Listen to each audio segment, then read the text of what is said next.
আচ্ছা, আমার স্ক্রিন দেখতে পাচ্ছেন সবাই? জি স্যার, দেখা যাচ্ছে। আচ্ছা, আচ্ছা। কারো যদি মাইক অন থাকে একটু মাইকটা অফ করে রাখেন। নয়েজ পাচ্ছি। আচ্ছা। তো আজকে আমরা বেসিক্যালি আপনাদের যেই মোস্ট আস্কড কোয়েশ্চেন সেটা হলো যে স্যার পরীক্ষায় প্রশ্নটা আসলে আসবে কিভাবে? কারণ পড়ালেন তো অনেক কিছুই, জ্ঞানের কথা বলেন, উপদেশ দেন। পরীক্ষায় কি প্রশ্ন আসবে? এটা হলো মেইন প্রশ্ন, তাই না? আজকে আমরা একটা পরীক্ষার প্রশ্ন দেখবো যেটা আমাদের আগের কোন একটা সেমিস্টারের কোন একটা সেকশনে মিড টার্মে আসছিল।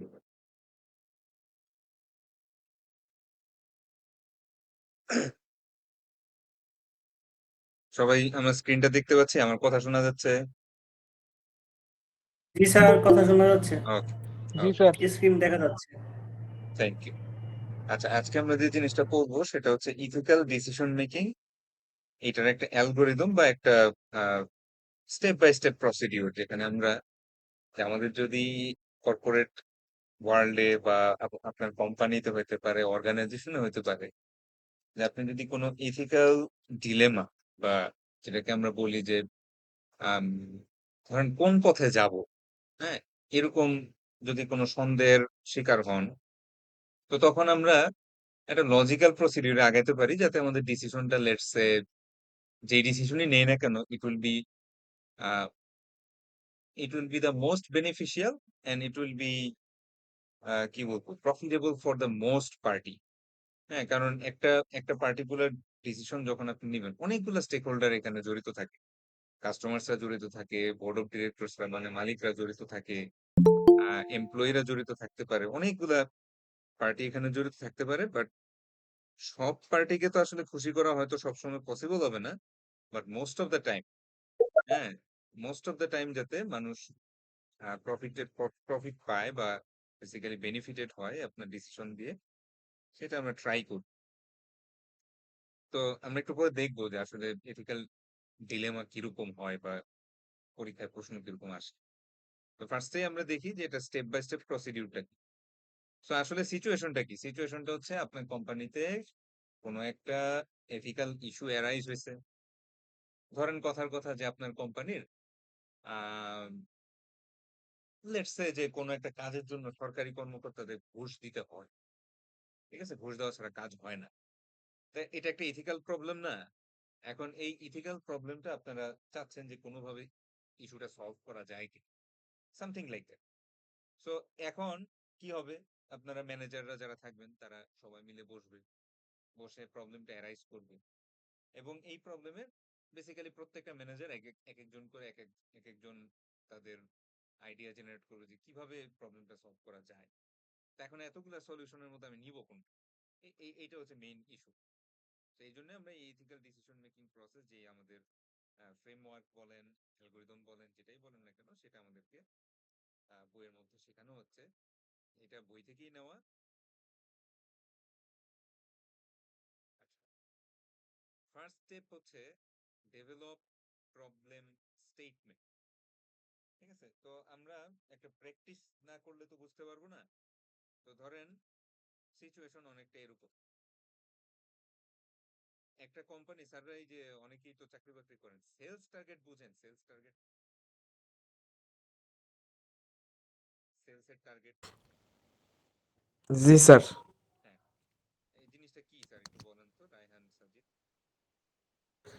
স্যার হচ্ছে কিছু মানে নির্দিষ্ট পরিমাণ মানে সেল করতে হবে আর কি, এরকম। হ্যাঁ, হ্যাঁ, হ্যাঁ, গুড, গুড। যে আমার একটা টার্গেট থাকতে হবে। হ্যাঁ, হ্যাঁ, মানে হচ্ছে ধরেন আপনার মালিক বলে দিল যে প্রতিদিন 1 লাখ টাকার সেল করতে হবে, এরকম type, ঠিক আছে। তো এরকম একটা কোম্পানিতে সেলস টার্গেট মালিক ঠিক করে দিল যে প্রতিদিন 1 লক্ষ টাকা করে ইনকাম করতে হবে। হ্যাঁ, এখন তোমরা কিভাবে করবা তোমাদের ইচ্ছা। তো এখন একজন ম্যানেজার, হ্যাঁ, ওই কোম্পানিটা ধরুন অনেকগুলো ব্রাঞ্চ আছে, এক একজন ব্রাঞ্চের ম্যানেজার এক একটা ডিসিশন নিচ্ছে। তো একজন পার্টিকুলার ম্যানেজার, উনি উনি যে সিদ্ধান্ত নিল সেটা হচ্ছে যে যতক্ষণ না 1 লাখ টাকার সেল না হবে ততক্ষণ পর্যন্ত দোকান খোলা থাকে। এখন রাত 12টা বাজুক, 1টা বাজুক, 2টা বাজুক, ডাজ নট ম্যাটার। বুঝতে পারছি? এরকম একটা ডিসিশন সে নিল, তাহলে ক্লিয়ারলি এটা একটা ইথিক্যাল প্রবলেম না? একটা মানুষ কি রাত 1টা 2টা পর্যন্ত জি স্যার। আবার আবার পরদিন সকাল 8টা থেকে আসতে পারে অফিসে, আসবে 2-1 দিন পারবে, তারপরে দেখবেন অসুস্থ হয়ে গেছে। তো স্বাভাবিকভাবে এই জিনিসটা নিয়ে অনেক অভিযোগ আসবে। বিভিন্ন এমপ্লয়িরা তাদের বিভিন্ন ধরেন অর্গানাইজেশন অথবা বিভিন্ন ধরনের আহ, মনে করেন ট্রেড ইউনিয়ন বা এইসব জায়গায় অভিযোগ তুলবে যে আমাদের কোম্পানিতে কিন্তু এরকম প্র্যাকটিস হচ্ছে। অথবা যেমন ধরেন উইকেন্ড, হ্যাঁ, সপ্তাহে তো একদিন হলেও মানুষের একটা ছুটি লাগে, কিন্তু কোনো একটা কোম্পানি একটা পার্টিকুলার অর্ডার কমপ্লিট করার জন্য যেটা করতেছে যে উইকেন্ডে বেশি বেশি বেতন অফার করতেছে যাতে মানুষ উইকেন্ডেও আসে। তো এখন দেখা যাচ্ছে যে বেতনের জন্য আসে কিন্তু আবার মানে উইকেন্ডও পায় না, এভাবে এক একটা মানুষ দেখা যাচ্ছে 28 দিন 35 দিন 40 দিন টানা কাজ করতেছে। তো এরকম কিছু কিছু ব্যাপার। তো আমরা ওই পার্টিকুলার শপেরও এক্সাম্পলেই থাকি। সো প্রথমেই যেই জিনিসটা আমাদের করতে হবে সেই জিনিসটা হচ্ছে problem statement. Develop problem statement. তাহলে প্রবলেম স্টেটমেন্ট কিভাবে লিখবো? স্যাররা খুব মনোযোগ সহকারে শুনবেন। প্রবলেম স্টেটমেন্ট লেখার সিস্টেম হচ্ছে আপনার মেইন যে ইথিক্যাল প্রবলেমটা বা মেইন যে ইথিক্যাল ইস্যুটা আসছে সেই ইস্যুটা আপনি একটা সিঙ্গেল ইংলিশ লাইনে লিখবেন। বুঝতে পারছি? ইংলিশে একটা সিঙ্গেল সেন্টেন্সে লিখবেন, 2-3টা সেন্টেন্স বানানো যাবে না। তার মানে আমি যদি এক লাইনে জিনিসটা লেখার চেষ্টা করি, এক একজন এক একভাবে যাবে, আমারটা আমি লিখি, সমস্যা নাই। যে the manager wants his employees to remain in the work after hours without any additional payment to meet the daily sales target set by the owner. একটা সেন্টেন্স। বুঝতে পারছি? সেন্টেন্সটা একটু বড় ছোট হইতে পারে, আমি লিখলাম একরকম, আপনি লিখবেন একরকম। হুম, বুঝতে পারছি? কারোর সাথে কারো অ্যান্সার জি মিলতে স্যার। পারে, নাও মিলতে পারে। তাহলে মেইন ইথিক্যাল ইস্যুটা কি? যে তাকে অনেকক্ষণ কাজ করতে হচ্ছে, কিন্তু কোনো এক্সট্রা বেনিফিট নাই, কোনো বেতন টেতন নাই, কোনো ওভারটাইম বলে কিছু নাই। কারণটা কি? কারণ ওনার কি করছে, একটা বিশাল ডেইলি সেলসের টার্গেট সেট করে দিচ্ছে।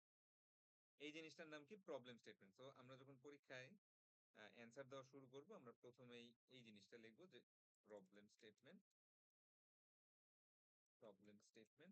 এবং তারপরে আমরা একটা লাইনে, খেয়াল করবেন স্যার, এখানে অনেকই স্টুডেন্টরা যে ভুলটা করে, এখানে 2-3টা লাইন লিখে ফেলে। একটা সিঙ্গেল লাইনে এই এই জিনিসটা লিখতে হবে। একটা ফুল কমপ্লিট ইংলিশ সেন্টেন্স লিখবেন, কোনো ফ্র্যাগমেন্ট লিখবেন না। যেরকম আমরা বুলেট পয়েন্ট লিখি, ফ্র্যাগমেন্ট, সাবজেক্ট ভার্ব অবজেক্ট সবকিছু থাকে না, জাস্ট মেইন পয়েন্ট লিখি, ওইভাবে না। প্রবলেম স্টেটমেন্টে একটা ফুল সেন্টেন্স ইংলিশে লিখবো, শেষ, এক লাইন। ওকে, দেন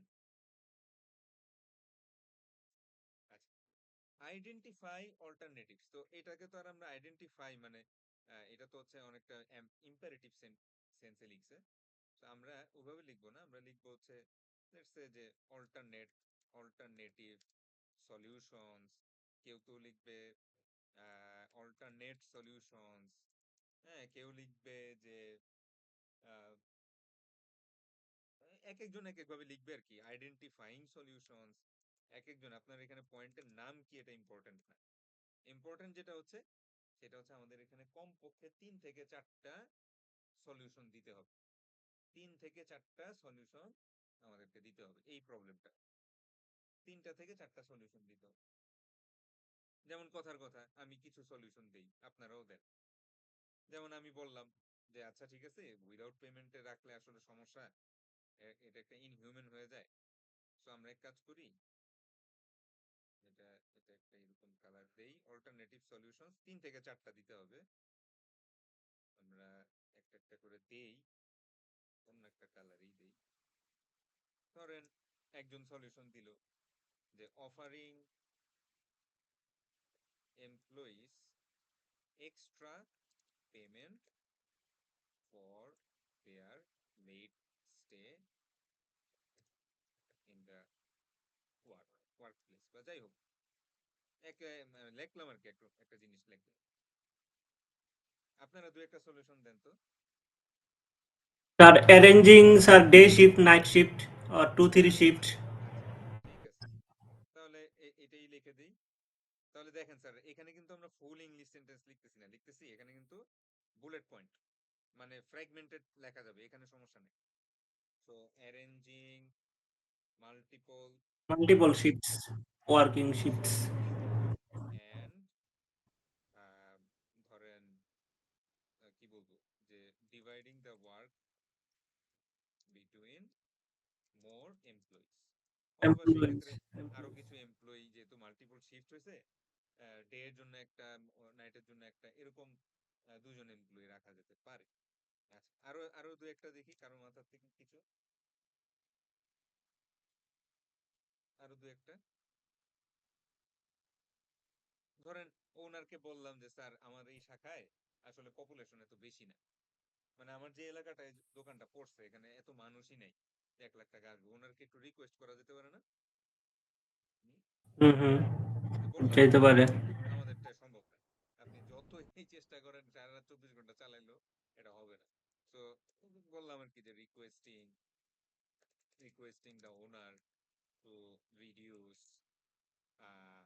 ডেইলি সেলস টার্গেট, এরকম লিখলাম। আর দু একটা কেউ বলতে পারবেন যদি ইচ্ছা হয়? স্যার এরকম হইতে পারে যে মানে ওই সেলের পিক আওয়ারটা তারা মানে বের করবে রিসার্চ করে, তারপরে ওই আওয়ারে তারা লোক রাখবে অফিসে। হ্যাঁ ঠিক আছে, সমস্যা নেই, ওই শিফটের ভিতরেই চলে যায় একরকম। আচ্ছা আমরা আরেকটা দিই, হ্যাঁ সেটা হলো ধরেন আহ, কিছু অ্যাডভার্টাইজমেন্ট মার্কেটিং বা ডিজিটাল মার্কেটিং, এগুলা কিছু অ্যাপ্লাই করা যায়, হ্যাঁ, যাতে সেলসটা একটু বাড়ে, এরকম টাইপ দিলাম। হ্যাঁ বানাচ্ছি আর কি, বুঝছেন না? তো marketing strategy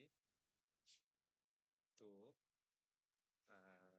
increase online and offline sales to meet the target, দিলাম এরকম। সোজা কথা কি, আপনাদের এক একজনের মাথায় না এক এক রকম বুদ্ধি আছে, তো এখানে 3 থেকে 4টা পয়েন্ট কারোরই সেম হবে না। হ্যাঁ ধরেন কথার কথা, এদিকে আব্দুল্লাহ নোমান উনি উনি যে 3টা ভাবতেছে, হ্যাঁ রায়হান সাজিদ অন্য 3টা ভাববে, বা কায়সার মনির অন্য আরো একটা দুটা ভাববে। তো যার কারণে এক এক সেম প্রশ্নই দিব, কিন্তু এক একজনের খাতায় এক এক রকম থাকবে। বুঝতে পারছি? তাহলে বলেন তো আরেকজন, জি স্যার। আমরা অল্টারনেট সলিউশনে কয়টা পয়েন্ট দিব? 3 থেকে 4টা, মিনিমাম 3টা। আপনার যদি ইচ্ছা হয় 4 থেকে 4-5টা দিতে পারেন, বাট 3টা দিতে হবে মিনিমাম। আচ্ছা স্যার, এই জিনিসগুলো আসলে কি জানেন, এই জিনিসগুলো হচ্ছে বিভিন্ন ম্যানেজারের এক একটা অল্টারনেট সলিউশন। ধরেন এইটা একজন ম্যানেজার অফার করছে, এটা একজন ম্যানেজার অফার করছে, এটা একজন অফার করছে, এটা একজন অফার করছে। ব্যাপারটাকে বুঝছি? ম্যানেজাররা যখন ওই যে গোল টেবিল বৈঠকে বসছে, তখন এক একজন এক একটা সলিউশন অফার করতেছে। বিষয়টাকে বুঝছেন? জি স্যার।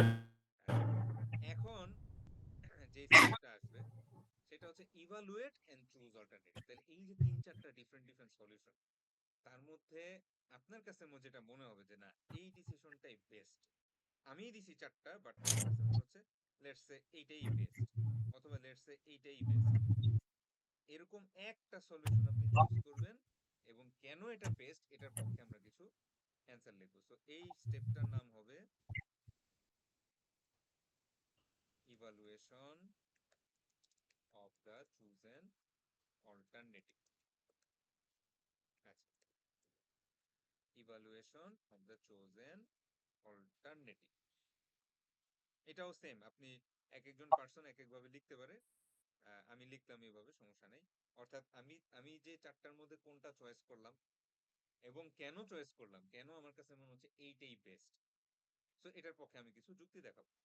এখন যুক্তিটা আমরা র্যান্ডমলি দেখাবো না, যুক্তিটা আমরা দেখাবো হচ্ছে কিছু ইথিক্যাল ইথিক্যাল কিছু থিওরির মাধ্যমে, যাতে কি হয়, ধরেন কথার কথা যে চারটা থেকে কি মানে স্যার আমরা একটাই চুজ করবো নাকি দুইটাও চুজ করতে পারবো? একটা একটা একটা যেটা আপনার মনে মনে হবে যে সবচেয়ে ভালো, ঠিক আছে, যেটা আপনার মনে হবে সবচেয়ে ভালো, সেইটা আপনি নিজের পছন্দ মতো চুজ করবেন।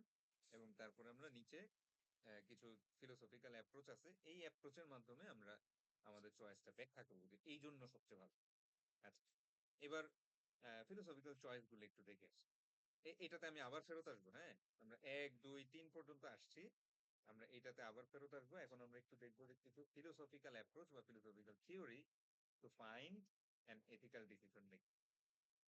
প্রথম অ্যাপ্রোচটার নাম হচ্ছে ভার্চু এথিক্স অ্যাপ্রোচ। প্রথম অ্যাপ্রোচটার নাম কি? Virtue ethics approach. Virtue ethics approach.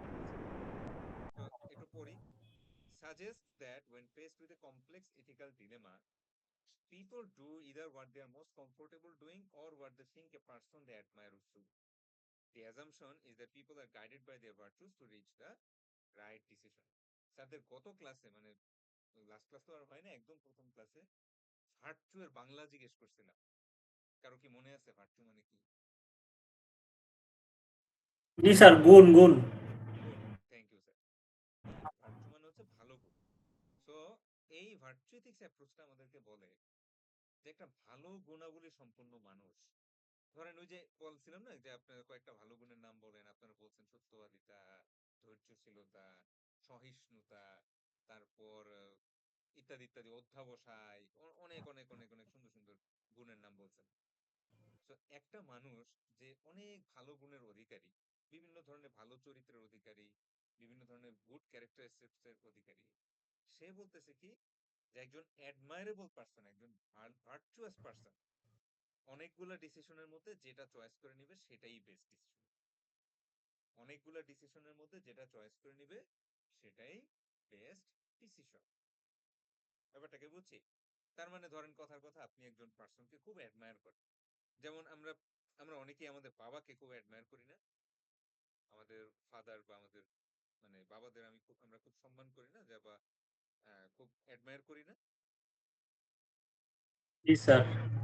তা আপনি তখন চিন্তা করবেন যে আমার সামনে যদি অনেকগুলা চয়েস আসে, আপনি ভাববেন যে আমার বাবা যদি এই চয়েসগুলোর মধ্যে একটা বাছাই করতে হতো, উনি কোনটা নিত?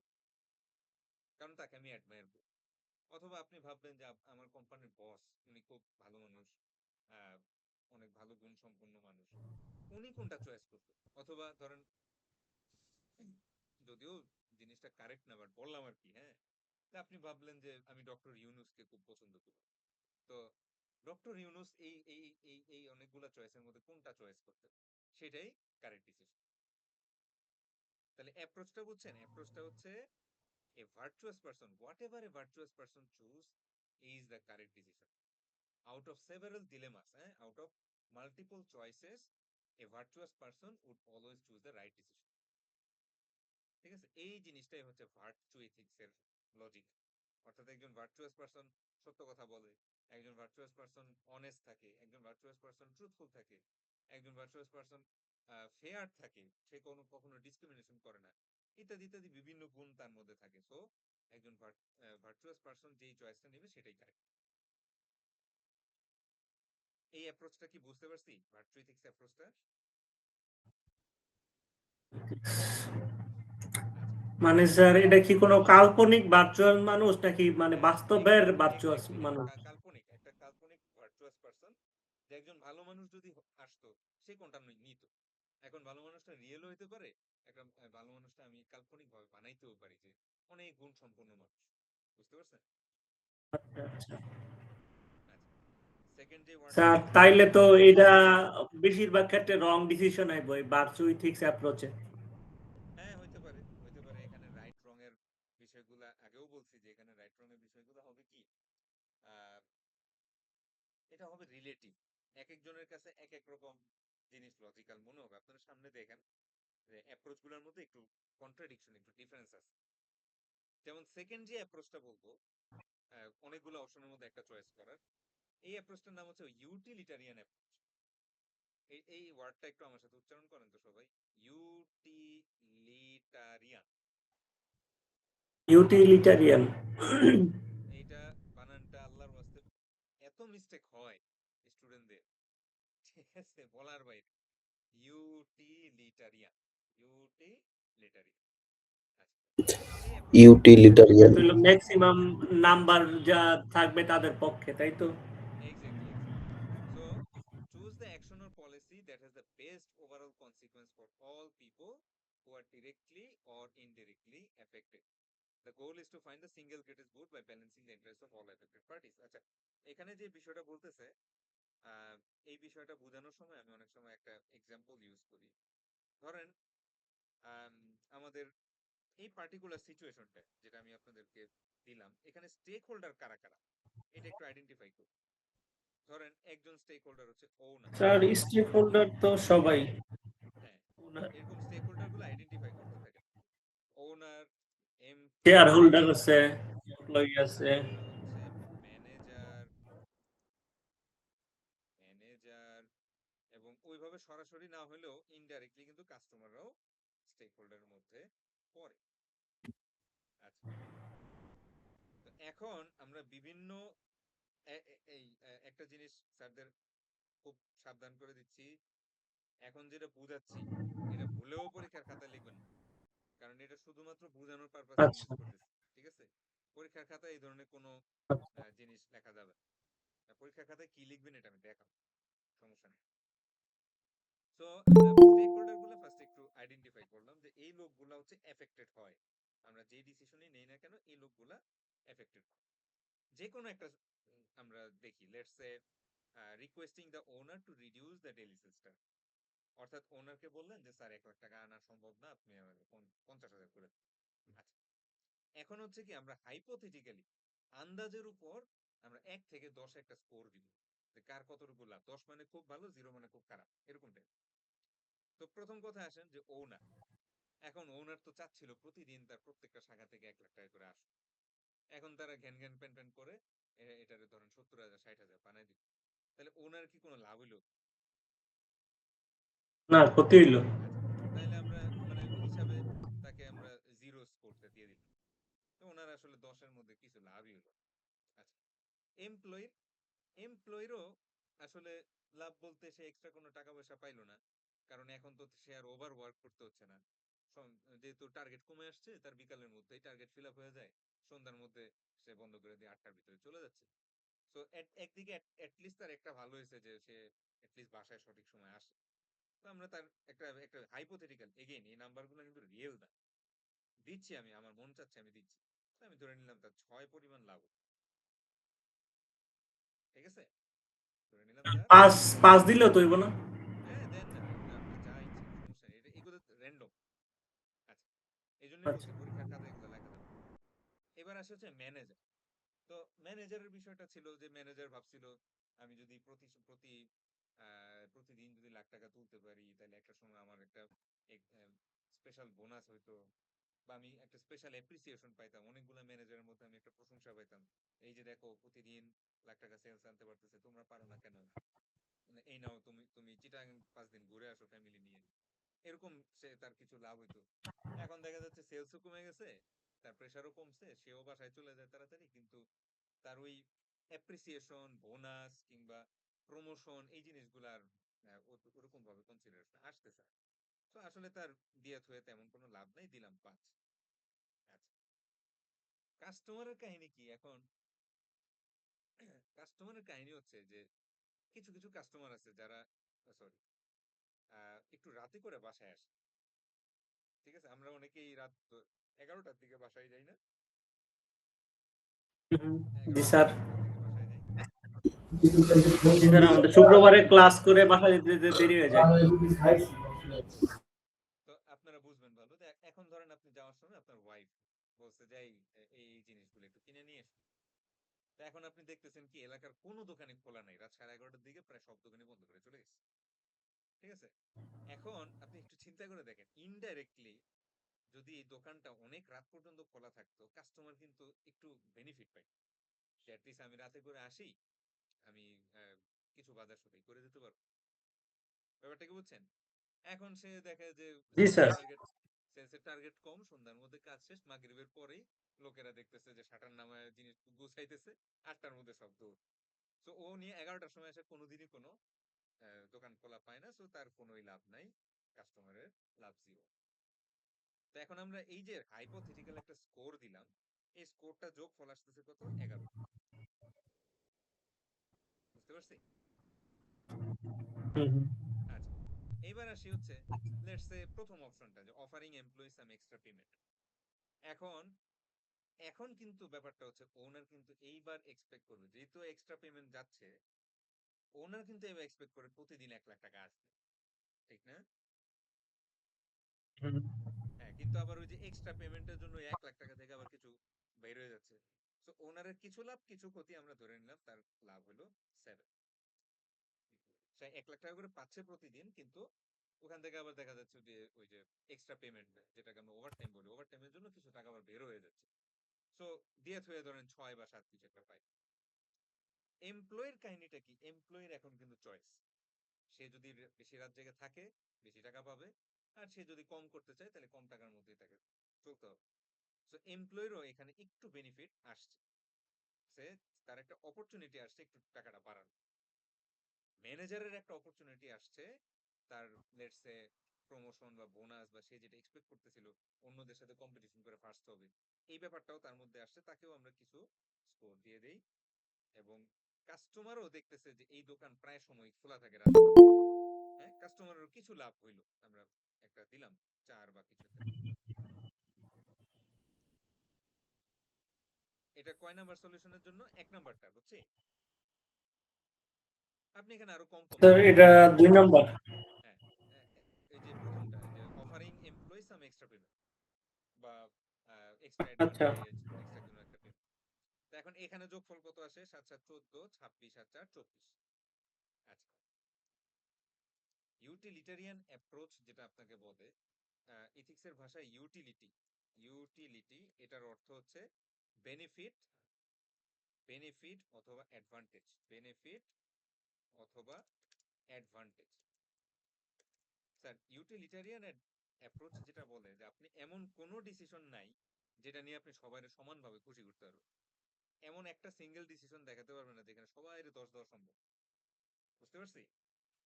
কেউ কেউ একটু বেশি পাবে, কেউ কেউ একটু কম পাবে। যেমন এখানে আমরা দেখতে পাচ্ছি যে এমপ্লয়িরা সঠিক সময় বাসায় যাচ্ছে, সো তাদের অ্যাটলিস্ট হেলথ লাইফটা ভালো আছে, কিন্তু এদিকে ওনারেরও লাভ নাই, কাস্টমারের লাভ নাই। সো আমরা করব কি, সবার লাভ ক্ষতি বিবেচনা করে যেই পার্টিকুলার ডিসিশনটায় সিঙ্গেল গ্রেটেস্ট অ্যাডভান্টেজ বা বেনিফিট পাবো, সেটাই সঠিক চয়েস, সেটাই সঠিক চয়েস। ঠিক আছে। ব্যাপারটা কি বুঝছি? ব্যাপারটা কি স্যার, বুঝছি? বুঝছি।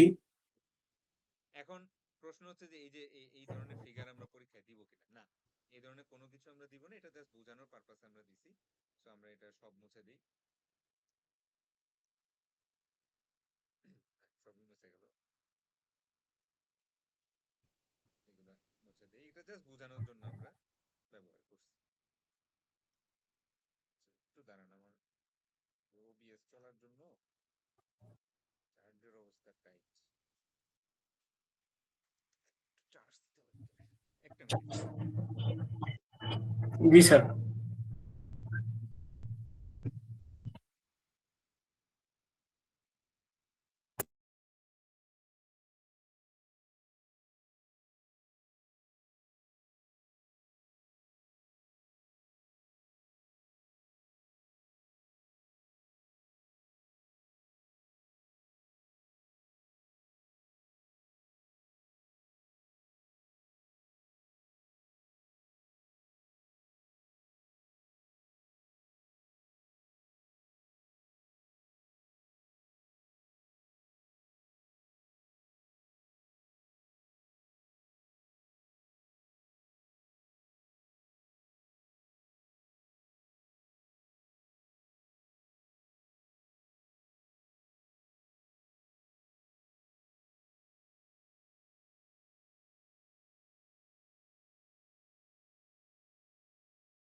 আচ্ছা, শুনতে পাচ্ছেন স্যার না?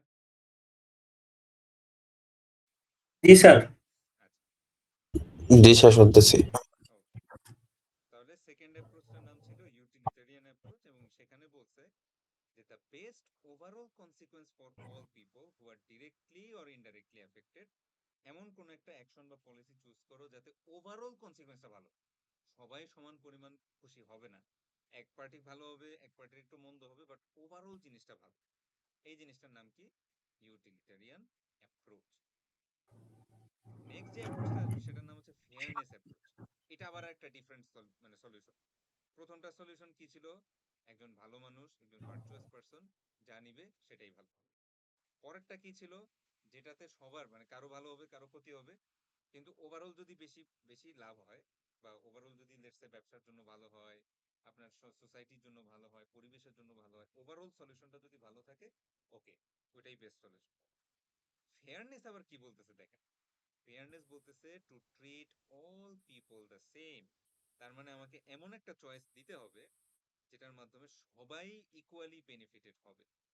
এখন স্যাররা বলেন তো যে আসলে এমন, আমি আগেও বলছি যে এমন কোন সলিউশন আছে যেখানে সবার ইকুয়াল বেনিফিট থাকবে, লাইক সবাই 10 বা সবাই 7, এরকম কি সম্ভব? কাছাকাছি না স্যার, সম্ভব চেষ্টা না। করা যাবে, তবে এই মানে যে সম্ভব না। এই যে স্যার স্যার যেটা বলছে, চেষ্টা করা যেতে পারে, মানে চেষ্টা। এটা তো আসলে ভালো। সবচেয়ে ভালো তো এইটাই যে সবাই ইকুয়াল বেনিফিট পাচ্ছে, বাট সেটা সবসময় রিয়েল ওয়ার্ল্ডে পসিবল নাও হইতে পারে। সো ফেয়ারনেস অ্যাপ্রোচটা একটু পড়ি। যে focuses on how fairly actions and policies distribute benefits and burdens among people affected by the decision. The guiding principle is to approach is to treat all people the same. So সবাইকেই equal একটা benefit দাও। এইভাবে কি আমরা কাছাকাছি কিছু একটা বলতে পারি? Equal benefit, equal benefit, sir ওই যে ওইটা, এই sir extra payment. Extra payment, হ্যাঁ হইতে পারে। যে যেহেতু মালিকও কিছু, মালিকের সেলস টার্গেট ফিল আপ হচ্ছে, তো এমপ্লয়িও কিছু এক্সট্রা পেমেন্ট পাচ্ছে। হ্যাঁ, এমপ্লয়িও কিছু লাভ হচ্ছে। এক্সট্রা পেমেন্ট তারা পাচ্ছে। এবার আসেন হচ্ছে কমন গুড, যদিও 1 একেবারে 2 দুটাতেই। হ্যাঁ, যদিও একেবারে এক্স্যাক্টলি ইকুয়াল না, মানে আমরা ধরে নিচ্ছি যে মোটামুটি দিয়ে কাছাকাছি একই। ফাইনালি যেটা আসবে সেটার নাম হচ্ছে কমন গুড অ্যাপ্রোচ। আচ্ছা, is based on a vision of a society as a community whose members work together to achieve a common set of values and goals. Decisions and policies of this approach attempt to implement social systems, institutions and environments that everyone depends on and that benefit all people. আচ্ছা, এটা প্রথমে বুঝতে একটু সমস্যা হতে পারে, but common good অ্যাপ্রোচটা আসলে খুবই সহজ। দেখেন স্যার, আপনার অ্যাজ এ সোসাইটি বা as an organisation, as a business organisation হোক, অ্যাজ এ সোশ্যাল অর্গানাইজেশন হোক, আপনার কিছু কমন কমন কিছু অ্যাচিভমেন্ট থাকতে পারে। যেমন লেটস সে যে আমি একটা জিনিস আপনাদেরকে বলি, স্যার একটু চিন্তা করেন তো, যে অ্যাজ এ সোসাইটি আমাদের একটা কমন গোল হচ্ছে ইলেকট্রিসিটির কনজাম্পশন কমানো, ঠিক না? ইলেকট্রিসিটি, গ্যাস, জি স্যার। ওয়াটার, এগুলা যাতে অপচয় কম হয়। এন্ড ফর দিস রিজন আমাদের কিন্তু স্যার শপসগুলা, স্পেশালি মার্কেটের শপসগুলা কিন্তু 9টার পরে খোলা থাকে না, তাদের সেলস টার্গেট যাই থাকুক না কেন। স্যাররা ধরেন আমাদের বসুন্ধরা সিটি মার্কেট আমাদের ইউনিভার্সিটির সামনে, আপনি কি 9টার পরে ওখানে কোনো কিছু খোলা পান? না স্যার, ঢুকতে দেয় না হ্যাঁ, রাত্রে। ঢুকতে দেয় না, বেসিক্যালি কারেন্ট অফ করে দেয়। হ্যাঁ, ওরা 9টার আগেই 10-5 মিনিট আগে হ্যাঁ। দেখবেন যে কারেন্ট সব বন্ধ করে দিচ্ছে সব দোকান।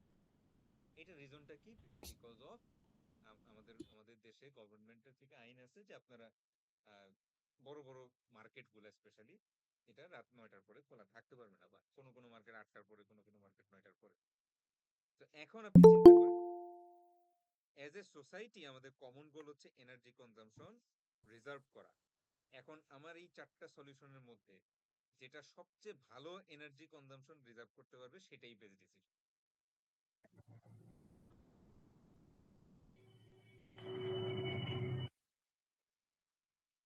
সেটাই বেস্ট ডিসিশন, বুঝছেন? হ্যাঁ, স্যার এটা অনেক কোশ্চেনেবল একটা জিনিস। হ্যাঁ, এটাই এটাই বললাম যে আসলে অ্যাপ্রোচ গুলা বিভিন্ন ডিফারেন্ট ডিফারেন্ট এখনো আসতেছে।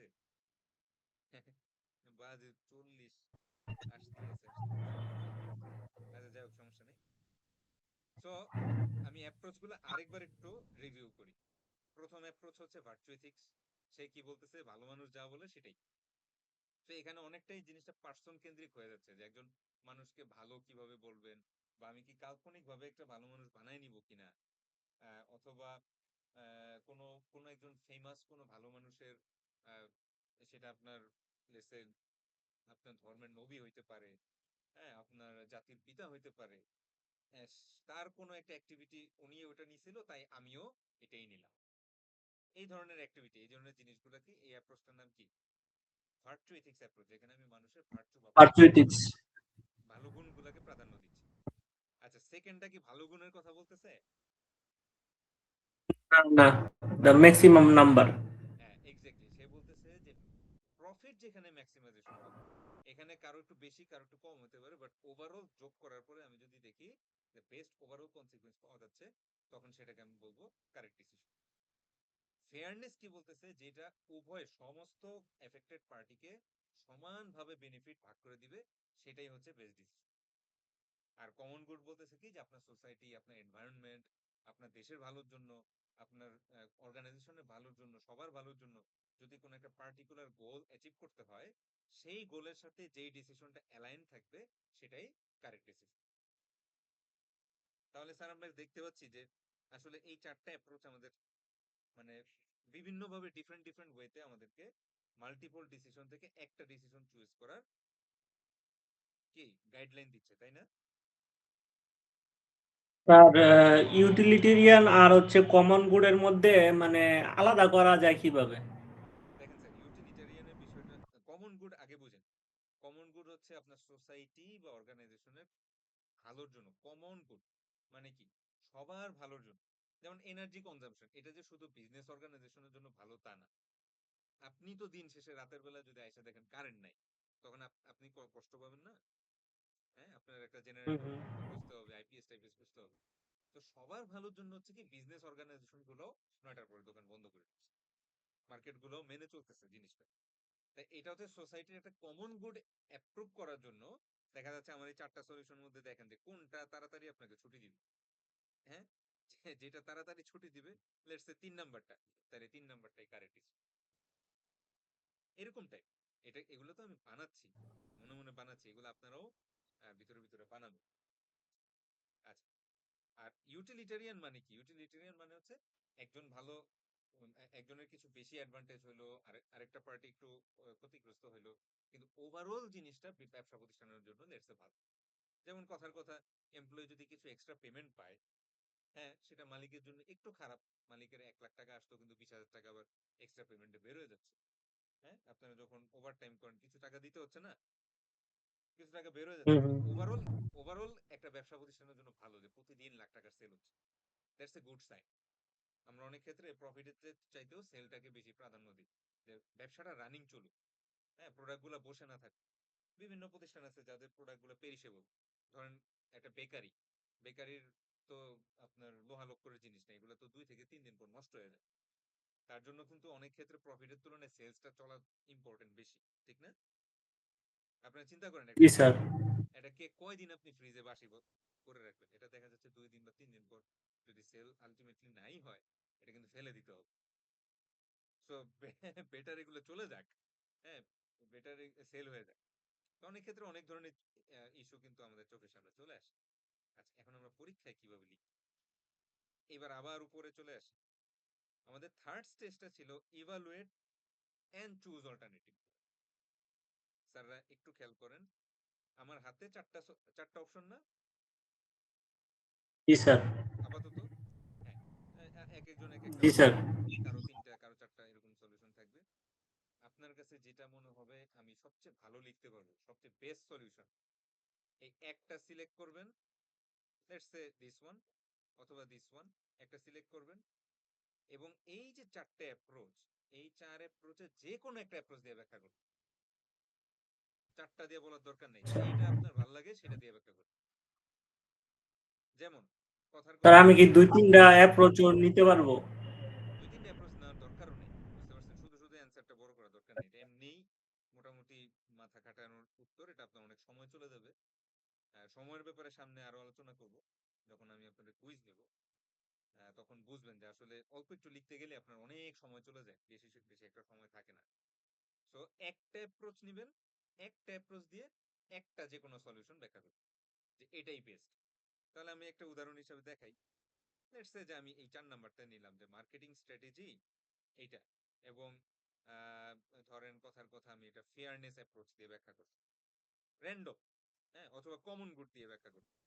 হ্যাঁ, তো আমি দেখেন স্যার, আমি কিন্তু মানে স্পন্টেনিয়াসলি লিখতেছি, আমি র্যান্ডম নিচ্ছি, আমার যা মাথায় আসে আমি তাই লিখতেছি। বুঝতে পারছি, এগুলো মুখস্থ করার কিছু নাই। So let's say common good, আর এটা কি marketing strategy to increase online and offline sales. আচ্ছা, তো আমি আমার অ্যান্সারটা লেখা শুরু করলাম এরকম যে I choose the number 4 solution as the best alternative. প্রথমে আমি বলে নিলাম যে আসলে আমার আমার পছন্দের চয়েসটা কোনটা, ঠিক আছে। অথবা আপনি এভাবেও বলতে পারেন যে I choose marketing strategy to increase online and offline sales to meet the target as the best alternative. আপনার আমি লিখলাম নাম্বার 4 সলিউশন, সমস্যা নেই, আমি আমার মতো লিখলাম, আপনার আপনাদের মতো লিখবেন।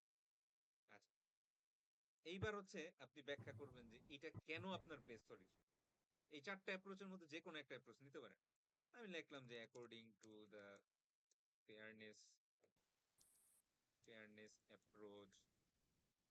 দেন এই ফেয়ারনেস অ্যাপ্রোচ এই জিনিসটা আসলে কি, এটা একটু সামান্য 1-2 লাইন লিখবেন। হ্যাঁ, we have to put the we have to divide the benefit equally among all the affected parties বলতে পারেন। আমরা যেহেতু একটা ওয়ার্ড শিখছি স্টেক হোল্ডার্স, আমরা ওইটাও ইউজ করতে পারি লেখাটা সুন্দর করার জন্য। যে ফেয়ারনেস অ্যাপ্রোচ কি বলে, সবার মধ্যে ইকুয়ালি ভাগ করে দাও, সবার মধ্যে ইকুয়ালি কষ্টটা সবার মধ্যে ইকুয়ালি ভাগ করে। আচ্ছা, এখানে দেখ দ্য ওনার, ঠিক আছে, may have to spend some money for the purpose of marketing. So আমরা যারা ডিজিটাল মার্কেটিং এক্সপার্ট আছি, স্যার কিছু টাকা খরচ স্যার কথা ভেঙে ভেঙে আসতেছে। স্যার একদম রোবোটিক মনে হচ্ছে। হ্যাঁ, সাইব্রক টাইপের।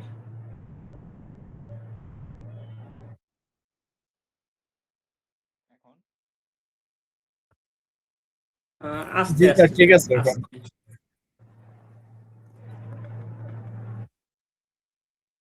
আচ্ছা, যাই হোক, যেটা বলতেছিলাম, হ্যাঁ, ঠিক আছে। এই স্যার যারা এই ডিজিটাল মার্কেটিং করেন, কিছু খরচ হয় না স্যার মার্কেটিং এর সময়? $5 $10 পোস্টিং জি করতে, স্যার, বা হ্যাঁ খরচ হয়। হ্যাঁ, কিছু খরচ হয়। তো ওইটাই আমি লিখতেছি যে the owner may have to spend some money for the purpose of marketing online. এই জায়গাতে অনেক খরচ হয় যদি ভালো করে করতে চান। মানে একটা স্টোরি লাগবে, তারপরে কিছু লোক লাগবে, ডিজাইন করতে হবে, তারপরে একটা প্ল্যান লাগবে, তারপরে বুস্ট করার টাকা তো শেষমেশ পরে। বুস্ট করার টাকা তো পরে, এইটা যে এক্সপার্ট তাকেও তো হায়ার করতে হবে আমার। এই লোকটারও তো আগে দরকার ছিল হ্যাঁ, না। তাকে হ্যাঁ। হ্যাঁ, এখন এই লোকটাকে না, আনতে হচ্ছে না একজন এক্সপার্ট, সেটা ধরেন কনসালটেন্সি পারপাসেও যদি হয়, রেগুলার এমপ্লয়িও যদি না হয়, তারপরেও তো তাকে কনসালটেন্সি ফি দিতে হবে। সো কিছু তো খরচ হবে।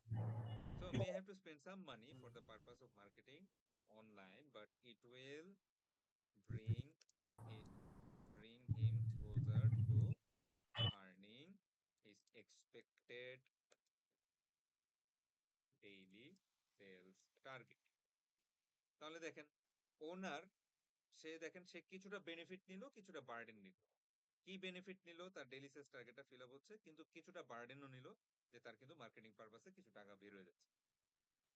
On the other hand, the employees and the manager can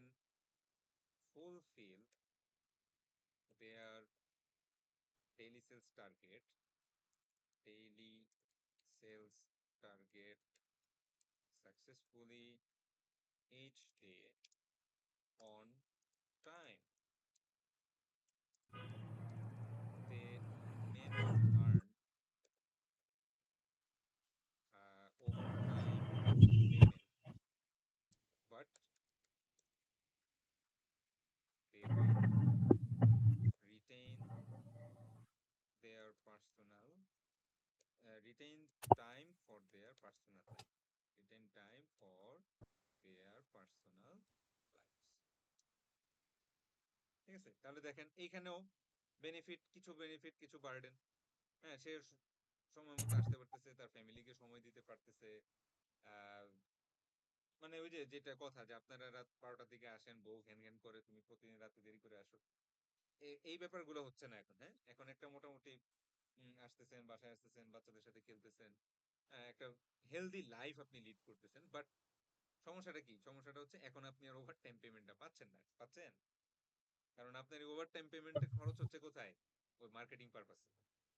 আপনাকে যে টাকাটা দিত সেটা আরেকজন এক্সপার্টকে দিচ্ছে।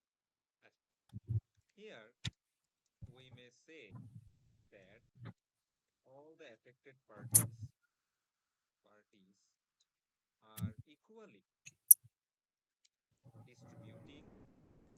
distributing their benefits and burdens. This decision will ultimately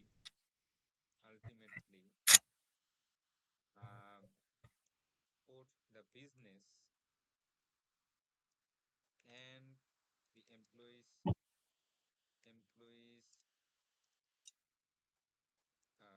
mental health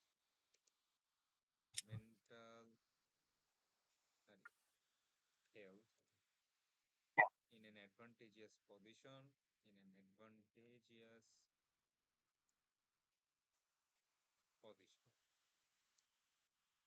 ঠিক আছে?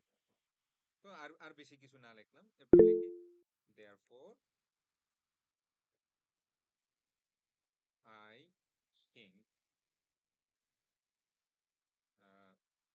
adopting some marketing strategy or some digital marketing strategy will be more appropriate choice out of all the possible choices.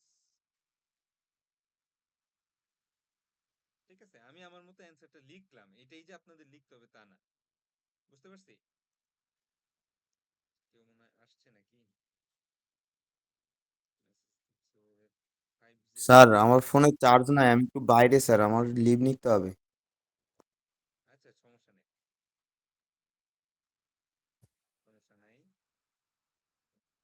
Sir আমার রোলটা আমি chat বক্সে দিয়ে দিছি। ঠিক আছে স্যার, সমস্যা নেই। আচ্ছা, তাহলে এই একটা গেল। হ্যাঁ, তো আমাদের কিন্তু অ্যান্সার শেষ হয় নাই, আমাদের আরো 2টা স্টেপ বাকি আছে। তাহলে প্রথমে কি করলাম? প্রবলেমটা এক লাইনে লিখলাম। দ্বিতীয়ত কি করলাম? এই প্রবলেমের নিজেরা 3 থেকে 4টা সলিউশন বাই করলাম। তৃতীয়ত কি করলাম? একটা সলিউশন চুজ করলাম, যেটা আমার কাছে মনে হচ্ছে বেস্ট। আর যে কোনো একটা আমি অ্যাপ্রোচ দিয়ে লিখবো। আচ্ছা স্যার, অন্য একটা অ্যাপ্রোচ দিয়ে বলবো। যেমন লেটস সে আমি প্রথম সলিউশনটাই গেল কি কাটছে। লেটস সে যে এটা তো 4 নাম্বার লিখলাম। লেটস সে প্রথমটাই offering employee some extra payment. এই জিনিসটা আমি যদি ইউটিলিটারিয়ান দিয়ে লিখি তখন কি বলতাম?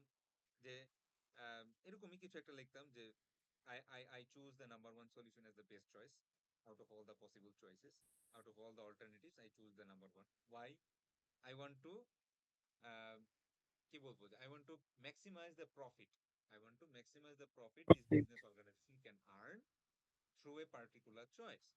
আচ্ছা, দেখেন খেয়াল করে, if we offer the employee some extra payment, they have the opportunity to earn more money. They also have, yes, they also have their let's say they can choose not to work for the extra money and go back to their homes early. But if some employee want to earn some extra money, they can stay at home, they can stay at the company and put some extra hours, they can earn some extra payment. আমরা অনেক ক্ষেত্রেই এই জিনিসটা চাই যে এরকম একটা option থাকুক, যে আমি একটু এক্সট্রা কাজ করলে আমি এক্সট্রা টাকা পাবো, ঠিক না? আপনারা তো চাকরি বাকরি করেন, অনেক সময় আপনারা চান না জি নিজের স্যার। জন্য চান। ধরেন সামনে ঈদ, এখন আপনি চাইতেছেন কোনোভাবে যদি 15,000 টাকা বেশি কামানো যায়, এরকমটাই। এবং আমরা অনেক সময় দেখি যে স্পেশালি যারা আমাদের আমরা যারা চাকরি করি সেলসে, তারা অনেক ক্ষেত্রেই দেখা যাচ্ছে যে আরো বেশি সেলসের জন্য একটা কমিশন পাওয়ার জন্য তারা আরো বেশি সময় ধরে চেষ্টা করে। তো এই অপশনটা যদি থাকে তাহলে বেটার না? হ্যাঁ, এরকম একটা অপশন যদি জি থাকে স্যার। তাহলে এমপ্লয়ের জন্য কিছুটা ভালো। আবার এট দ্য সেম টাইম আপনি ওই মালিকের কথাও বলবেন যে yes, the owner will lose some money for the overtime payment, but the company will flourish. Why? Because the sales is in a continuous position. The branch will continuously earn and ultimately যেটাকে বলে যে fulfill the daily sales target. Yes, and it will also be beneficial for the owner.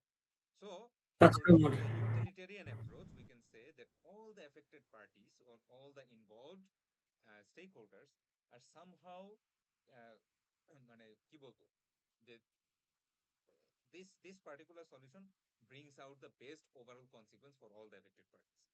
যে এই particular sir সলিউশনটা আমরা তো এই জায়গাতে কাস্টমারের কথাও বলবো না, যে কাস্টমাররাও মানে সুযোগ পাইতেছে।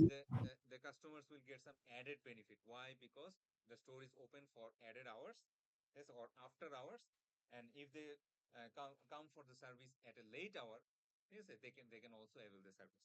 ঠিক আছে, এরকম আপনিও এভাবেও কাস্টমারের দিকেও নিয়ে যেতে পারেন। এনি হাউ আপনি জিনিসটা ব্যাখ্যা করে বললেন কি যে so according to the utilitarian approach, I think offering employees extra payment is the best solution. আরেকজনের মনে হইলো আচ্ছা এটা দিই, আরেকজনের মনে হইলো আচ্ছা ওটা দিই। আচ্ছা ভার্চুয়াল এথিক্স দিয়ে বলা যায় না? তাও বলা যায়। আপনি চিন্তা করেন, আপনি এভাবে বললেন যে একটা হ্যাঁ, ভালো মানুষ, বলা যায়। হ্যাঁ, যে একজন ভার্চুয়াল এথিক্স মানে ভার্চুয়াল এথিক্স কি একজন ভালো ম্যানেজার কখনোই তার এমপ্লয়ীদেরকে এক্সট্রা পেমেন্ট ছাড়া খাটাইতে পারে না। ঠিক আছে, একজন মানুষ যদি ভালো হয়, ফেয়ার হয়, সে যদি একজন কাইন্ড পারসন হয় বা মানে এমন এমন একটা পারসন যে দজ্জাল না, এরকম টাইপের একটা পারসন যদি হয়, তখন সে কখনোই কি আরেকটা মানুষকে খাটাবে কিন্তু কোনো পেমেন্ট দিবে না, এরকম হয় না। সো আমি বলতে পারি ভার্চুয়াল এথিক্স অ্যাপ্রোচ থেকে এইটাই কারেক্ট ডিসিশন। সো আলটিমেটলি স্যাররা বুঝতেছেন জিনিসটা কিন্তু এক একজনের চয়েসে দাঁড়াচ্ছে যে কে কোনটা চয়েস করবেন আর কে কোন অ্যাপ্রোচ দিয়ে লিখবেন, এটা কোনো গ্যারান্টি নেই। ঠিক আছে, এই ধরেন কথার কথা, এই এই কি বলবো যে এমডি জুবায়ের, ওনার পছন্দ হয়েছে ভার্চুয়াল এথিক্স, উনি এটা দিয়ে অ্যান্সার দিয়ে দিচ্ছে। কিন্তু এই এমডি সাব্বিরের আবার পছন্দ হয়েছে ইউটিলিটারিয়ান, এটা একই উত্তর উনি অন্যভাবে দিয়ে দিচ্ছে। ঠিক আছে, জি স্যার, ভার্চুয়াল এথিক্স দিয়ে দিলে স্যার আমরা একটা চরিত্র বানায় নিতে পারবো, তাই না? বানায় হ্যাঁ নিয়ে তার বলতে পারি যে পার্সপেক্টিভে ব্যাখ্যা করতে একজন হবে। কাইন্ড পারসন, একজন ফেয়ার পারসন, সে কখনো ডিসক্রিমিনেট করতে পারে না, সে কখনো নিজের প্রফিটের জন্য আরেকজনের ক্ষতি করতে পারে না। সো আমি মনে করি ভার্চুয়াল এথিক্স অ্যাপ্রোচ থেকে একজন ম্যানেজার সবসময় এই পারসন এই অপশনটা চুজ করবে। শেষ। আচ্ছা, ফাইনালি ইমপ্লিমেন্ট এবং ইভালুয়েশন। আচ্ছা, ইমপ্লিমেন্ট ডিসিশনটা কি? এই যে স্যার আপনি যে চয়েসটা করলেন, এখন আলটিমেটলি এটা হচ্ছে আপনার কোম্পানিতে আপনি ইমপ্লিমেন্ট করবেন, কিন্তু ইমপ্লিমেন্টেশনের একটা বড় সমস্যা হচ্ছে, এটা স্যাররাও বুঝবেন, যখনই আপনার কোম্পানিতে নতুন কোনো পলিসি আসে তখন প্রথম এমপ্লয়িরা একটু অসন্তুষ্ট থাকে। ঠিক আছে, যেমন কথার কথা আপনারা আগে করতেন কি, আগে আইসা একটা জায়গায় সাইন শিটে সাইন করতেন। তো এখন 2026 সালে জানুয়ারি মাসে দেখলেন ওখানে একটা ফিঙ্গারপ্রিন্ট মেশিন বসাইছে।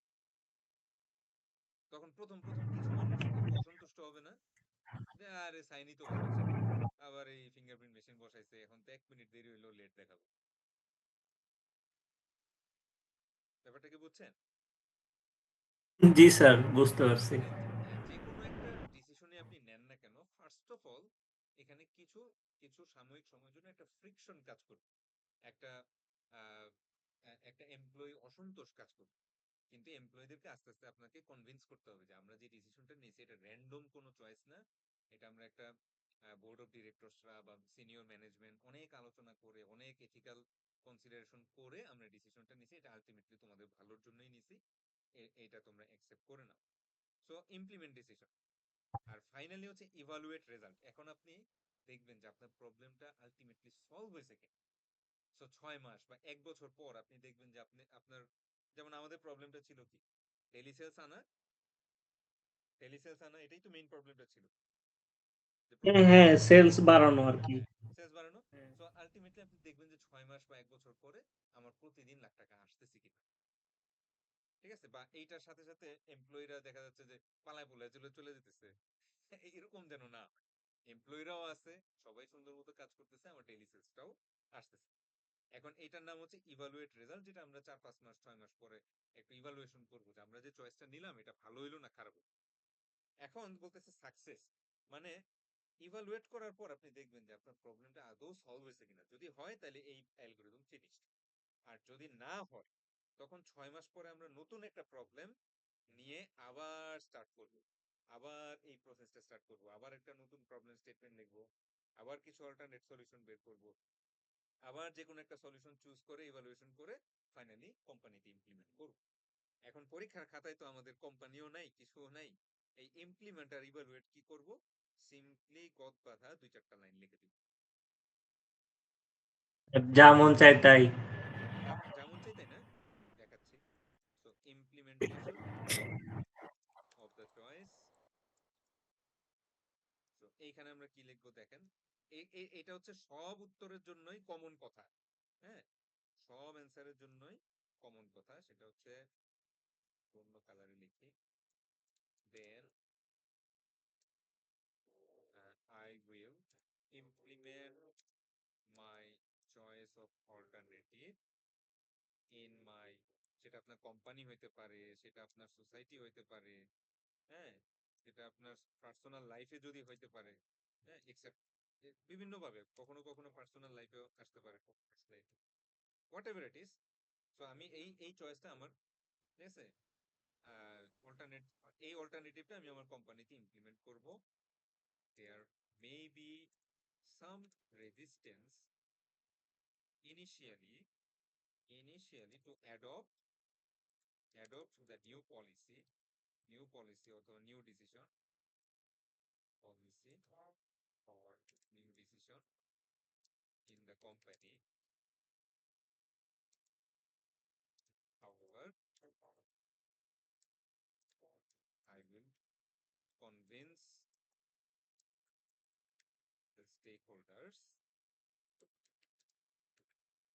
about the logical choice of the alternative. বাস, শেষ। And finally evaluate কি লিখবো, evaluate কালার চেঞ্জ হয়ে গেল।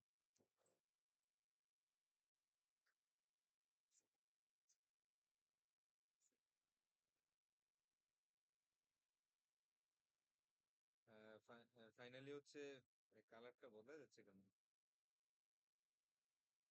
ছিল সবুজ। দেন আরেকটু লিখি, সেটা হচ্ছে ইভালুয়েশন। আচ্ছা, ইভালুয়েশনে কি লিখবো,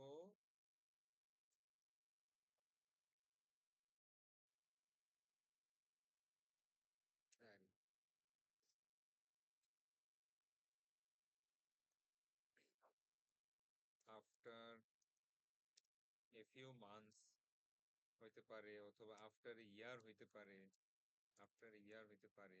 একটা সার্টেন টাইম, অথবা লিখতে পারেন যে after a certain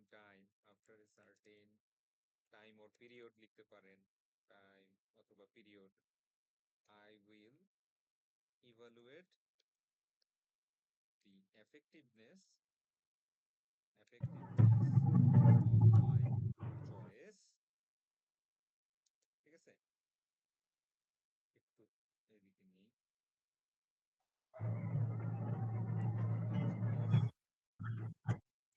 if the alternate solution has successfully solved the issue, then the decision making algorithm stops.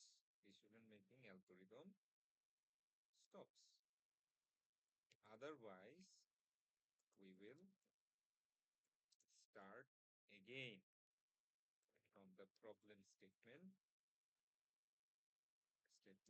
of the new problem অথবা new issue at hand, অর্থাৎ আপনার প্রবলেমটা ধরেন সলভ হয় নাই, অন্য আরেকটা ডিফারেন্ট প্রবলেমে পরিণত হয়ে গেছে। আপনি একটা ডিসিশন নিলেন, সবসময় যে ভালো হবে তা না, এমন হইতে পারে আপনার আপনার ডিসিশন নেওয়ার কারণে আরেক রকম প্রবলেম ক্রিয়েট হয়েছে। এখন 6 মাস পরে দেখলেন যে আমার ওই প্রবলেমটা তো সলভ হয়ই নাই, বরং এটা আরো মডিফাই হয়ে গেছে। তখন ওই প্রবলেম নিয়ে আমরা আবার কাজ করা শুরু করি। আচ্ছা, তো এই যে এইটুকু লাইন আর এইটুকু লাইন হচ্ছে আমরা গদ বাঁধা লিখবো, বুঝতে পারছেন? এটা যেই প্রবলেমই আসুক না কেন, এই দুইটা লাইন আমরা লিখে দিব পরীক্ষার খাতায়। কারণ আমাদের তো স্যার পরীক্ষার খাতায় ইভালুয়েশনেরও সুযোগ নাই, কাউরে ইমপ্লিমেন্ট করতে বলারও সুযোগ, ঠিক না? আলটিমেটলি পরীক্ষার এই 4-5টা সলিউশনের স্টেপের মধ্যে আমরা করতে পারবো কি? প্রবলেম স্টেটমেন্ট বানাইতে পারবো, কয়েকটা অল্টারনেটিভ দিতে পারবো, আর যে কোনো একটা অল্টারনেটিভ যে কোনো একটা অ্যাপ্রোচ দিয়ে ব্যাখ্যা করব যে এটাই বেস্ট অল্টারনেটিভ। এই ইমপ্লিমেন্টেশন আর ইভালুয়েশন কি ওয়ার্ড টু ওয়ার্ড লিখবো নাকি আমার একটা একটু চেঞ্জ হইতে পারে হালকা পাতলা? অবশ্যই আপনি যে কোনো ভাবে লিখতে পারেন। ওভারঅল কথা হচ্ছে যে এখানে আমাদের তেমন আর কিছু বলার নাই, বুঝতে পারছি? এজন্য দুইটা লাইন নিজেরা লিখে দিচ্ছি। স্যার আমরা যদি ধরেন একটা কাল্পনিক কিছু একটা অবস্থা ধরে ওই ইমপ্লিমেন্টেশন বললাম, তারপর ইভালুয়েশন একটা ভালো খারাপ কিছু বললাম। যে আমি ইমপ্লিমেন্ট করার সময় প্রথম মানুষজন চায় নাই, তাদেরকে আমি এইভাবে বুঝাইছি, লিখতে পারেন, সমস্যা নেই। বাট এগেইন ওই যে টাইমটার ব্যাপারে একটু, হ্যাঁ, কারণ এখন আমরা আচ্ছা জানি আচ্ছা। কি যে আলটিমেটলি পরীক্ষায় যদি এটা আসে কতটুকু বড় হবে। সো স্যার একটু খেয়াল করেন কতটুকু বড় হবে। সবই চলে গেলে তো হবে না। সো প্রবলেম স্টেটমেন্ট কয় লাইন? এক লাইন। এক লাইন। তারপরে হচ্ছে অল্টারনেট সলিউশন মিনিমাম 3টা। 4 লাইন, হ্যাঁ 3 লাইন। আচ্ছা, এটার ভিতরে কয় লাইন আছে একটু দেখি। 1 2 3 4 5 6 7 8। সো ধরে নিতে পারেন যে হাফ পেজ, অ্যারাউন্ড অর্ধেক পেজ হবে না? হাফ পেজের একটু বেশি হবে হ্যাঁ, না? অর্ধেক পেজ হবে, বেশি হবে। একটু একটু বেশি। আচ্ছা, এটার ভিতরে 2-3 লাইন, এটার ভিতরে 2-3 লাইন। তো সব মিলে আপনাদের উত্তরটা I don't think it will be more than 2 page যদি একটা স্ট্যান্ডার্ড লেখা হয়। আর যাদের হাতের লেখাটা একটু বেশি বড়, তারপরেও আমার মনে হয় না 2 থেকে 2.5 পেজের বেশি হবে। কথাটা কি বুঝতে পারছি? আর এটা লেখলে বুঝুন যাইবো। হ্যাঁ এক্স্যাক্টলি, একটা পরীক্ষা দিলে আপনারা বুঝতে পারবেন। তো আমার মনে হয় না যে 2 থেকে 3 পেজের বেশি আপনাদের উত্তরটা হবে। কোনো কারণে যদি বড় হইয়া যায় তাইলে কি হইব? করেন, কোনো সমস্যা নেই, আমার কোনো প্রবলেম নাই। স্যারের তো একটা সময় আছে পরীক্ষার, এর মধ্যে আপনি যা মন চায় লিখতে পারেন, কোনো সমস্যা নেই। বাট ওই যে বললাম লজিকটা থাকতে হবে আপনার।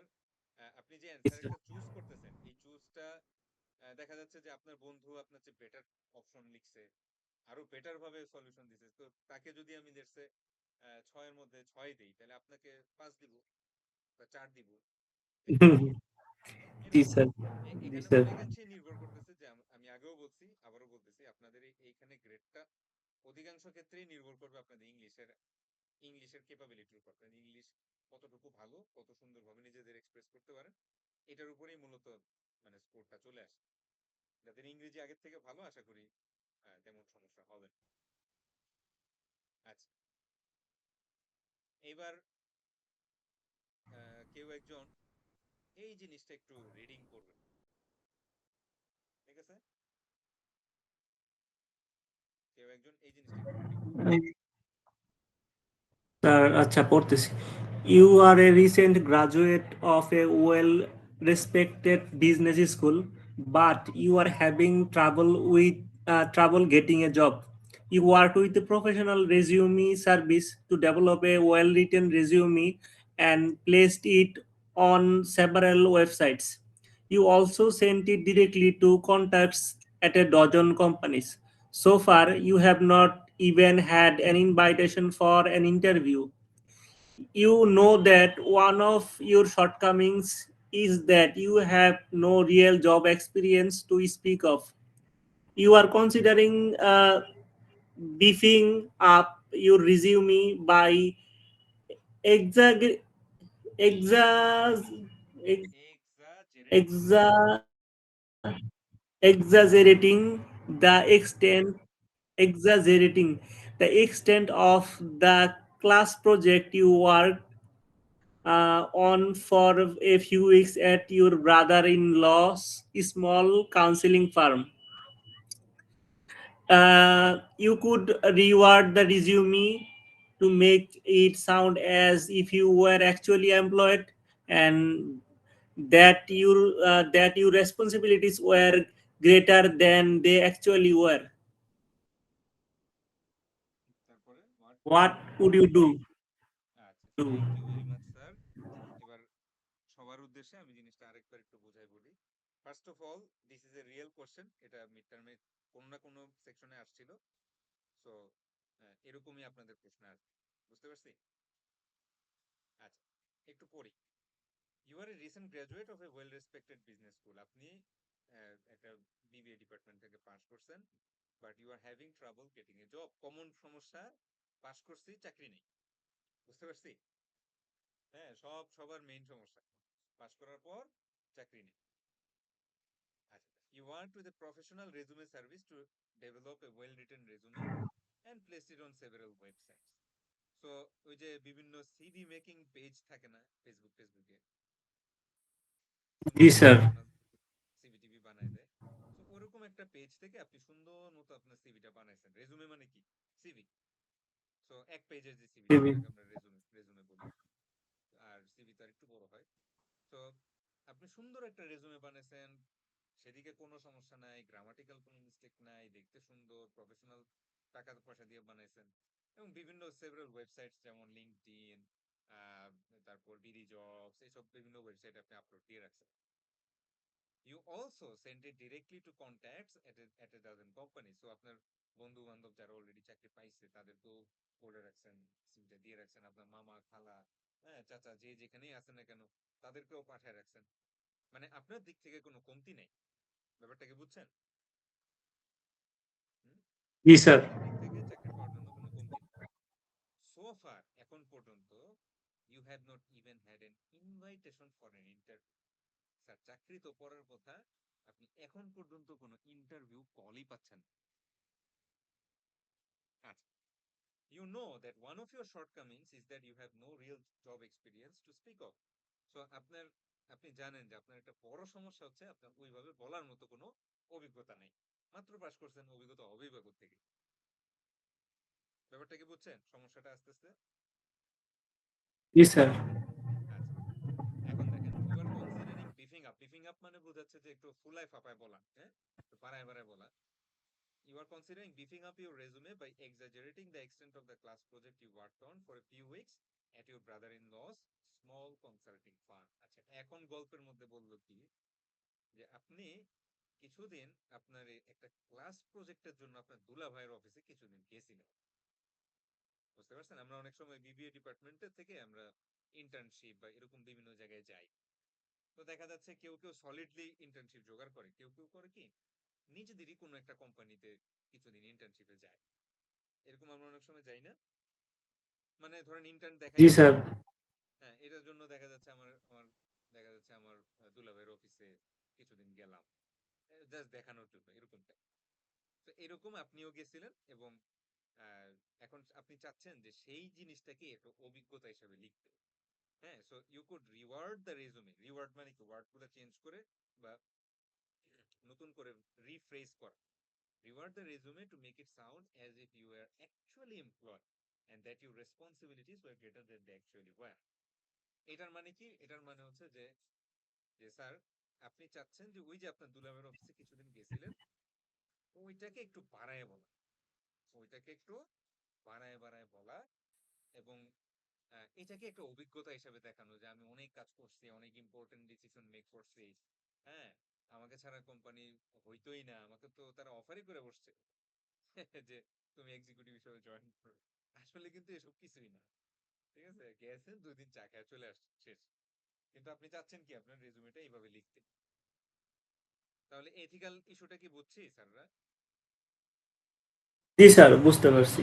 জি স্যার। বাড়ায় বলা আর কি। হ্যাঁ, একটু বাড়ায় বাড়ায় বলা আর কি, এক্স্যাক্টলি। এখন প্রশ্ন বলছে যে what could you do. So এই প্রবলেমটা আমাদেরকে এই পার্টিকুলার ডিসিশন মেকিং প্রসেস দিয়ে সলভ করতে হবে। তাহলে প্রথমত আমরা গল্পটা এগুলা বলার পরে তথ্য দেওয়া। হ্যাঁ, গল্পটা বলার পরে প্রথমে আমরা এক লাইনে লিখবো যে এই গল্প থেকে মেইন ইথিক্যাল প্রবলেম কি, এক লাইন। তারপরে আমরা করব কি 3টা বা 4টা অল্টারনেট সলিউশন বের করব। আচ্ছা, এই কাজটা না করে আর কি করা যেতে পারে? কেউ কেউ বলবেন এক কাজ করো, তোমার চাকরি এই কাজটা ইন্টারনেট জয়েন করো। কেউ কেউ বলবে, হ্যাঁ, কেউ কেউ বলবে যে আচ্ছা তুমি এক কাজ করো, তোমার স্কিল মনে হয় কম, তুমি রিয়েল লাইফ কিছু স্কিল অর্জন করো, তুমি কিছু ট্রেনিং করো, কিছু সার্টিফিকেট নাও, কিছু যেমন আমাদের কম্পিউটার সায়েন্সের ক্ষেত্রে আমরা বলি অনেক সময় কিছু প্রজেক্ট বানাও এবং গিটহাবে সেগুলো আপলোড করো। কেউ কেউ বলবে যে এক কাজ করো, তুমি আনপেইড ওয়ার্ক করো, মানে তুমি ওদেরকে বলো যে আমাকে বেতন দেওয়ার দরকার নেই, আমি শিখতে চাই, আপনারা আমাকে চাইলে বেতন ছাড়াও নিতে পারেন। কেউ কেউ বলবে তুমি একটু ধৈর্য ধরো, হ্যাঁ, একবারেই তো মানুষের চাকরি হয় না, 100 জায়গায় অ্যাপ্লাই করলে দুই জায়গায় হয়তো ডাকবে, তুমি মোর এন্ড মোর অ্যাপ্লিকেশন করো। এইরকম আপনাদের মানে আপনাদের কয়জন এখানে 30 জন না, আপনাদের 30 জনের মাথায় 30 রকম বুদ্ধি আসবে, বুঝতে পারছি? সেরকম আমরা 3 থেকে 4টা অল্টারনেট সলিউশন দিব। দেন ইভালুয়েট এন্ড চুজ অল্টারনেটিভ। এই যে 4-5টা অল্টারনেট সলিউশন দিলেন, তার মধ্যে যেটা আপনার মনে হবে আমি সবচেয়ে ভালো লিখতে পারবো, ওই সলিউশনটা চুজ করেন এবং যে কোনো একটা অ্যাপ্রোচ দিয়ে ব্যাখ্যা করেন। এখন আপনি অনেকভাবে বলতে পারেন, একজন ভালো মানুষ কখনো মিথ্যা কথা বলে না, তাই আমিও সিভিতে বলবো না, বা আপনি ফেয়ারনেস বা কমন গুড বিভিন্ন ভাবে লিখতে পারেন, সমস্যা নেই। এন্ড দেন ফাইনালি আপনি ওই লাস্টে যেই অংশটুকু যেটা গড়পড়তা আমরা লিখি, ইমপ্লিমেন্ট এন্ড ইভালুয়েশন। তো এখানে তো আর কোম্পানি নাই, এখানে আমার পার্সোনাল লাইফের ব্যাপারে একটা প্রশ্ন আসছে, তো আমি আমার পার্সোনাল লাইফে আমি ইমপ্লিমেন্ট করব। এবং ইভালুয়েট মানে কি, যে আমি দেখবো যে 3-4 মাস পরে আমি আসলেও ইন্টারভিউ কল পাচ্ছি কিনা, বা আমার আসলেও চাকরি হয়েছে কিনা।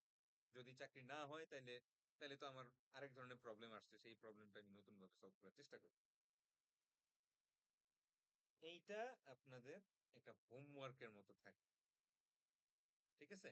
আচ্ছা আমি একটা ক্লাসরুমে একটা অ্যাসাইনমেন্ট খুলে দিব, এটার মধ্যে আপনারা হোমওয়ার্ক করবেন, আমি দেখবো যে আপনাদের অ্যান্সার দেওয়ার স্টাইলটা কিরকম। আমি তো একটা দিছি, এটার রেকর্ডিং আমি দিয়েই দিচ্ছি, প্লাস এটারও স্ক্রিনশট আমি দিয়েই দিব, সমস্যা নেই। বাট আমি আপনাদের লেখার স্টাইলটা দেখতে যাচ্ছি। আচ্ছা, এখন এটার ইজি সলিউশনটা একটু বলি। ইজি সলিউশনটা হচ্ছে এই যে এই জায়গায় কার্সরটা ধরবেন, হ্যাঁ, ধরে এমনি একটা টান দিবেন, ঠিক আছে? টান দিয়া ওয়েবসাইটে যাবেন, চ্যাট জিপিটি, এবং এই জায়গায় কন্ট্রোল ভি দিয়ে পেস্ট করবেন। পেস্ট করার পরে যখন চাপ দিবেন তখন সুন্দর মতো এটার অ্যান্সার চলে আসবে, ঠিক আছে? এখন মজার বিষয়টা হচ্ছে এইভাবে অ্যান্সার দিয়ে আপনি হয়তো অনলাইনে বেশ ভালোই মার্ক পাবেন। What will you do in your real life exam, যেখানে চ্যাট জিপিটি বা ইন্টারনেট, পড়ার বই কোনো কিছু অ্যাভেলেবল। ইনফ্যাক্ট মানে আমি জানি না আপনারা আমাকে কখনো এক্সামিনেশন হলে পাইছেন কিনা, মানে আমি কিন্তু স্যার পাইছি। মোবাইল টোবাইল পাইলে একেবারেই কনসিডার করি না, মানে ওই মুহূর্তেই আপনাকে বের করে দেবো। তো ওই ওই ওই জিনিসটা মাথায় রেখেন আর কি, যে আমাকে কিন্তু আলটিমেটলি, হ্যাঁ, আপনি চ্যাট জিপিটি ইউজ করবেন, আমি যতই বলি না কেন তারপরেও ইউজ করবেন, বাট ওইটা মাথায় রেখেন যে আমাকে কিন্তু আলটিমেটলি অ্যান্সারটা কিসে লিখতে হবে, পেন এন্ড খাতায়। পেপারে খালি মাথায় লিখতে হবে। এবং and this was a real mid term question. আপনার যদি মনে হয় যেটা আমি মজার পারপাসে দিছি, no, it was a real mid term question and I will discuss some real answers with you. কিছু রিয়েল অ্যান্সার যেগুলো আপনাদের স্টুডেন্টরা, আমি স্টুডেন্টদের থেকে পাইছি, একটা ইন্টারেস্টিং অ্যান্সার আমরা নেক্সট ক্লাসে আলোচনা করব। আজকে মোটামুটি অনেক দূর সময় চলে গেছে, আমরা ক্লাসটা লং করব না, অ্যাটেন্ডেন্স নিয়ে ছেড়ে দিব। স্যার আমাদের মিড টার্মে এরকম কয়টা থাকবে? কয়টা থাকবে বলা তো যায় না আসলে। মিড টার্মে টোটাল 4টা প্রশ্ন থাকবে, বাট এরকমই মানে গল্প আসবে, হ্যাঁ, বিভিন্ন ধরনের গল্প আসবে, আমি আপনাদের একটু শর্ট সাজেশন করে দিব, বুঝতে পারছেন? কোথা থেকে পড়বেন বইয়ের, বইয়ের কোন জায়গা থেকে পড়বেন এগুলো আমি সবই ক্লাসরুমে দিয়ে দিব, টেনশনের কিছু নাই। আর আরেকটা চ্যাপ্টার জি পরে স্যার। আমরা ইনশাল্লাহ একটা কুইজেরও আয়োজন করার চেষ্টা করব। আরেকটা চ্যাপ্টার পড়াবো, এরপরে 2 চ্যাপ্টার মিলে একটা কুইজ দেব।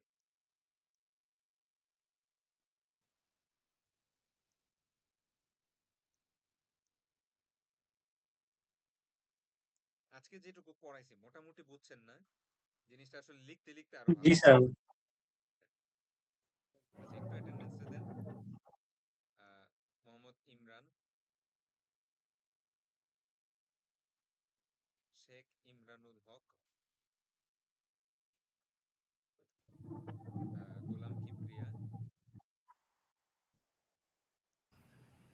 Ali Munnahar Setu, sir. Ashikur Rahman, present sir.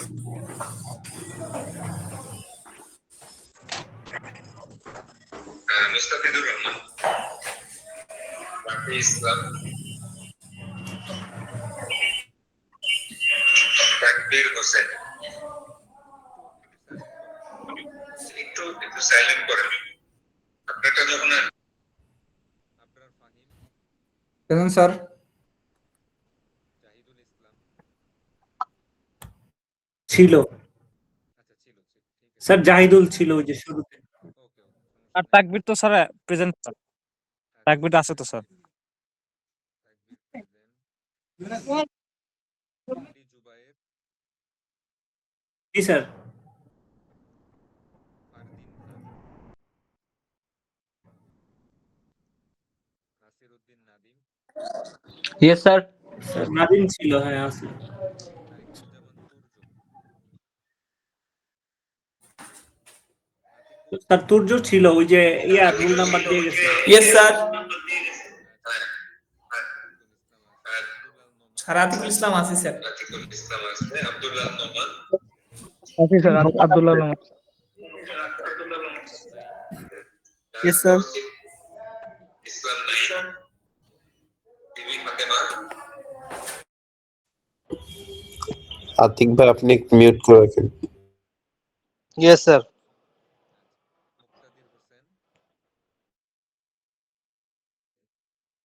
ASM Kaiser Munir, yes sir. Rudra Ahmed, Toufiqur Rahman,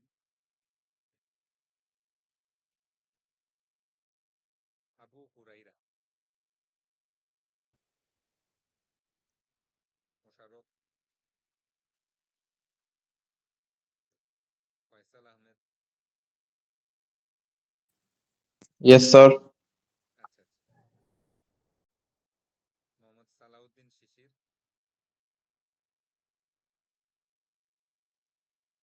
Abdullah sharia,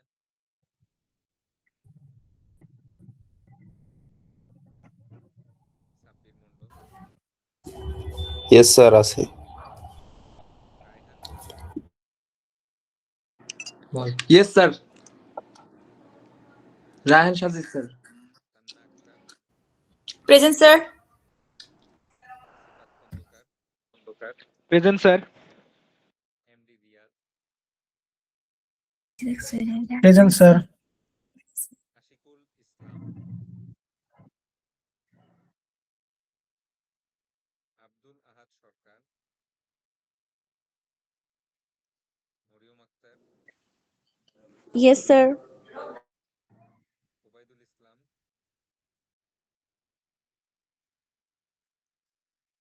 Ismail Hossain, Sakib Hasan.